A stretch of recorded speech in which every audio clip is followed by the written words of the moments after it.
محترم اسمبلی آخری اجلاس کرو مفکر اسلام مولانا مفتی محمود صاحب نور اللہ مرکز اسمبلی کے دن وکالت کی باہر مولانا سید یوسف بن نور رحمہ اللہ اخبار د مسلمانانو قیادت کی مولانا سید یوسف بن نور رحمہ اللہ اللہ تسر بسجدر اغم اللہ سر آہوزاری کی دن مفتی محمود رحمہ اللہ اسمبلی کے دن لگیار بخش کی مفتی محمود رحمہ اللہ فرمائے چونکہ بدن مستل شو یہ وقت اغم راغ ہے جب ما باندھ خوب کیفیات تاریشو بالام المومنین عائشہ صدیقہ رضی اللہ تعالیٰ پر خوب کی راضی ما توئی مفتی محمود سر پاسے گا اسیند اسمبلی اجلاس معطل نشی ما توئی سر پاسے گا ما تو زماد عزت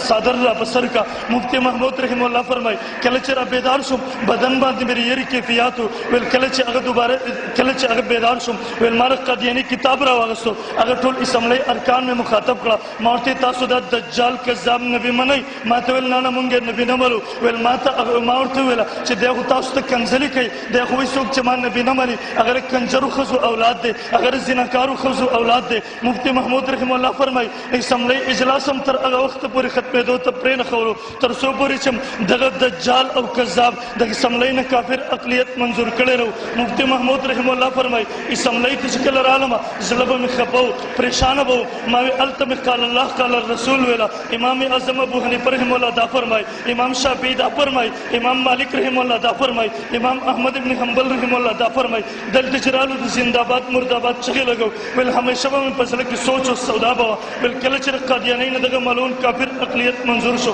ویل نبی علیہ السلام پر خوب کی راضی ماتوی مفتی محمودہ قاسم العلوم کے ناسوے